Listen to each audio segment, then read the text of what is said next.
Over the past few years, there have been multiple new turn-based creature collectors. And while many elements and mechanics can be comparable to Pokemon's, understandably so as Pokemon has been a giant of the genre for the past few decades, there's this one basic mechanic from the very first Pokemon games that these new games tried to avoid for some reason. Heck, I'm getting spooked as I'm trying to make my own creature collector here. But nah, even Pokemon themselves seem to be afraid of this mechanic, judging by how it's rarely used outside of their main series. I'll start with why this seemingly innocuous mechanic is so dangerous, then go over how Pokemon and other games handle it, and finally discuss how I'm planning on dealing with this, before I show you a new creature design. So sit still, because today, we're taking our immunities. Pokemon has a culturally iconic type system, where there's 4 different interactions between the attacking move and the defending mon's type, starting with how a type matchup can be super effective, where the damage is doubled. Conversely, the matchup can be not very effective, where the damage is halved. And in neutral matchups, they just deal the damage with no multipliers. Now, by the way, Pokemon natively have at most 2 types, so there could be a possible range going from quadrupling the damage to only dealing a quarter. Most of the time it's just quick maths, because you're multiplying 2s, 1s, and halves with each other. However, the last kind of type matchup is when a type is immune to another. The damage isn't just reduced here, it's outright squashed. 0 damage, no effect. Now, if you could chip away at a wall, even if it's just 1 pebble at a time, there's still hope that one day you could conquer it. But if you deal no damage, any large finite number times 0 is still 0. You can no longer make progress with that move, and no progress can lead to a soft lock. Now, Pokemon does have a mechanic to solve such soft locks, but before that, let's back it up a little. Immunities aren't a new interaction when it comes to video games. It's just a mechanic that requires you to change up your gameplay. If done less gracefully, it might seem tedious and frustrating, but when it's done right, it can effectively teach you how to widen your experience. And fusing immunities with a type system isn't always a soft lock. Take Persona 5 for example. One of the boss fights splits himself into 5 NFTs. Certain types of moves deal more damage to a certain copy, but be careful, because some copies aren't only immune to certain types, they reflect that damage back at ya. Oh, they all just reflect! If you do happen to lose the match, you can always come back with your newfound knowledge of the type interactions to finally win. But here's the thing. No matter how hard or annoying some encounters can be due to immunities, many of these examples are single-player experiences, where you can always come back with a different kit or a new item. But Pokemon isn't just a single-player experience.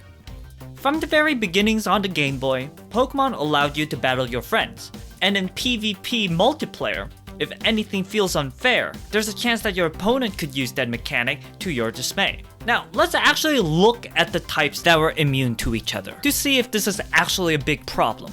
So ground type is immune to electric, where it might seem harsh considering how ground also beats electric, but ground type is electric's only weakness, and serves as the ultimate counter to the electric type. Alright, but then flying is immune to ground. The interaction that made Pokemon distinguish rock from ground type. Now, if you had a team that only had ground moves, then yeah, you can kinda soft lock yourself out of beating your friend's Pidgey. But that's on you, as you could have very well given your Pokemon tackle or something to hit the other types. Both of these immunities are very much avoidable, and here the immunities help teach a useful element to the game's strategy, having type coverage in your moveset. Sure, resistances can encourage that behavior, but many could still ignore that lesson, especially when not very effective moves can still deliver knockouts. However, there's a certain type where the immunities might be harder to avoid, the ghost type. Pokemon might have recognized how a type with 2 immunities, one of which is to the widely distributed normal type, might be pretty powerful. So, in this first generation, there was only a single line of ghosts, Gengar's line. This family definitely had a special feel to them, with the whole spooky chapter filled with almost exclusively them and Cubones. But this immunity nightmare doesn't end with Ghost's immunities, because normal type is also immune to Ghosts. These two can sit in a room and softlock each other if they don't have the right moves. Again, I know Pokemon has a way out of this, but stop struggling for a minute, we'll get to that later. Also, Gen 1 had the Psychic type be immune to Ghosts, but that's apparently just a coding error. But speaking of Gen 1, over the years, Pokemon will have a lot of additional elements and mechanics that are admittedly more engaging, but would unfortunately make this immunity-based softlock state more probable. I mean, off of the types alone. The Ghost type would eventually be fleshed out to be their own type, not just a special rare deal. And then there were the addition of 3 new types where every single one of them had a gosh darn immunity. Dark and Fairy especially felt like counters to a specific type that was previously overpowered, as they super effectively hit them and be immune to them. Not too sure on Dark, but definitely Fairy. But the addition specifically in Generation 3 would bring massive changes to both casual and competitive gameplay, with certain items and abilities. Where with the latter, some abilities just straight up make a Pokemon immune to a type, or a subgroup of moves. More on that later. Now for held items? Well, it was a mechanic since Generation 2, where you could give each of your Pokemon an item to buff them in some way, but in Gen 3 there were the choice items, where they give a hefty 50% boost to a type of attack or speed, but with one major catch. The Pokemon with this item can only use the first move that they selected. They could switch out and choose a different move when they re-enter, but now, oh no. If you are locked into any of the types that the opponent could be immune to, you're out of luck until you switch out. But oh no, what's that? Is this your last Pokemon? GG's, the game's over.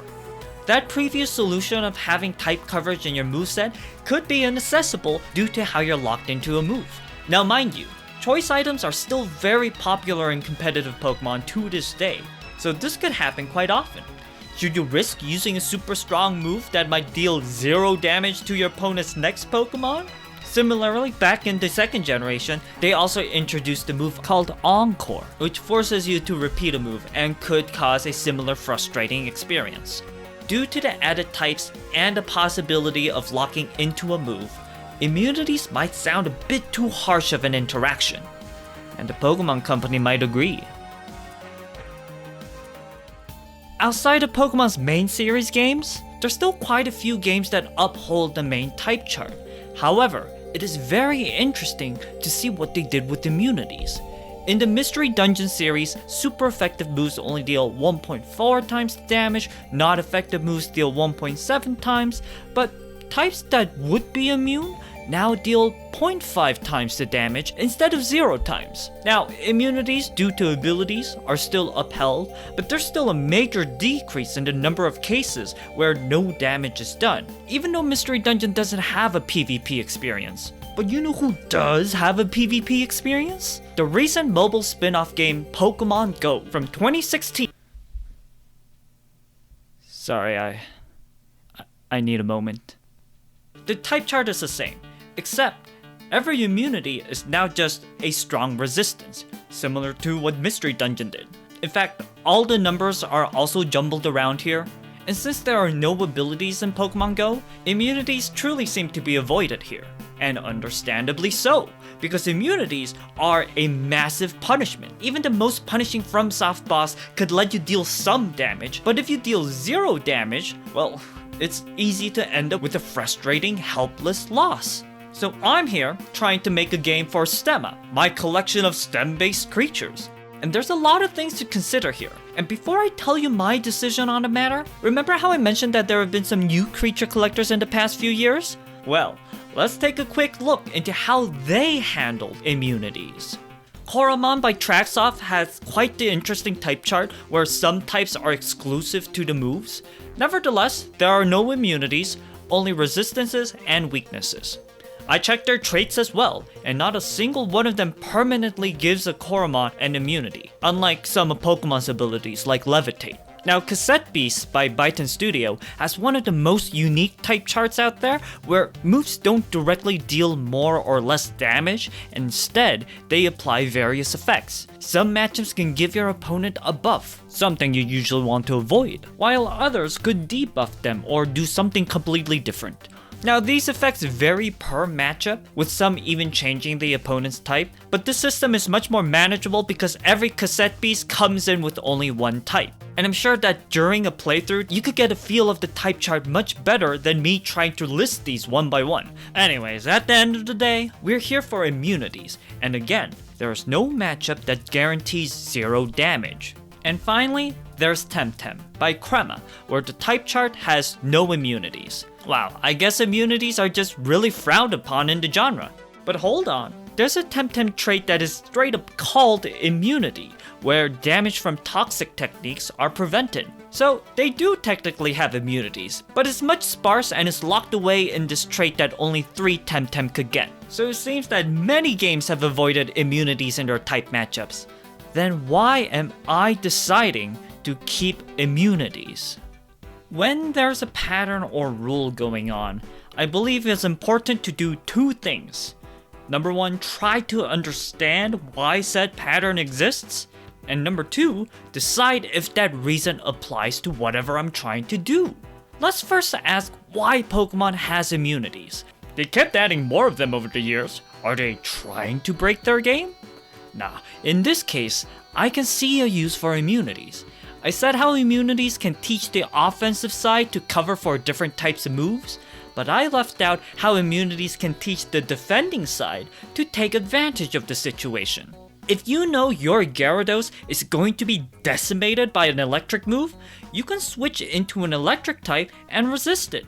But over the course of the battle, as each of your monster's HP whittled down, sometimes resisting a move just isn't enough to actually make a difference, especially if that incoming mon is too slow to make a move the next turn.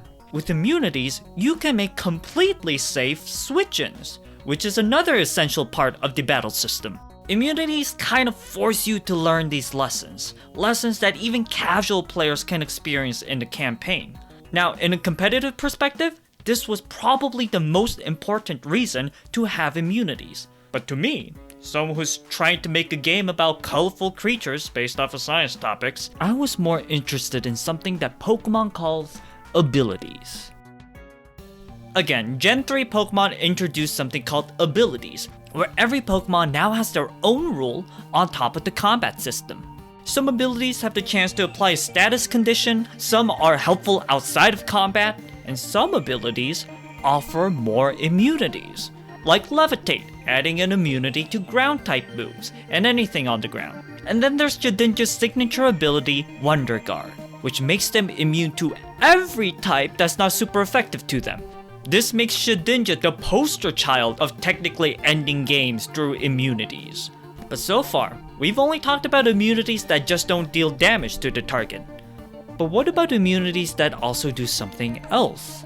Some abilities absorb certain types of moves and gains HP instead of losing it. And other abilities further boost the target's offense or speed instead of hurting them.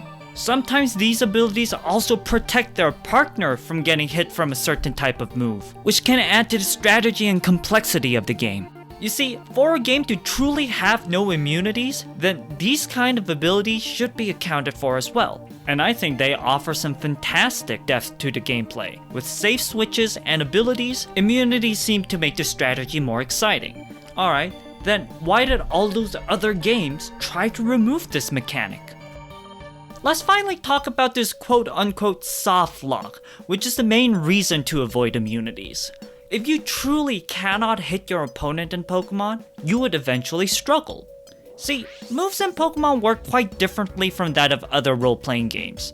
While many RPGs have a mana pool from which different actions spend points from, Pokemon uses power points, where they kind of treat every move as if it's an expendable item. Like, you can run out of punches to throw. So even if you're just whiffing at an immune target, eventually you'll run out of possible moves, which is when you'll start to struggle, a move that deals a little bit of damage to the enemy, but deals more damage to yourself. The PowerPoint system seems very unique to Pokemon, considering how all the other games I mentioned in this video don't seem to use it, including Pokemon's very own spin-offs. Perhaps the possible lack of an endgame between two players prevents these games from having full-out immunities. Now, Koromon, Cassette Beast, and Temtem all have variants of the Mana Pool, like any other RPG. And if you can regenerate Mana Pools in any way, there'll be no endgame here. So it seems that the issue was less about having immunities in a type chart, but having immunities with a Mana Pool. But I'm just here wondering if I could somehow keep immunities and still use a Mana Pool. Stemma is my collection of creatures that I made over the past few years, where they each mastered a STEM-based topic.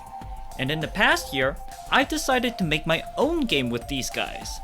Mind you, my game's gonna take a long while to make, but in regards to today's discussion, I have implemented action points that I'm currently calling ATPs.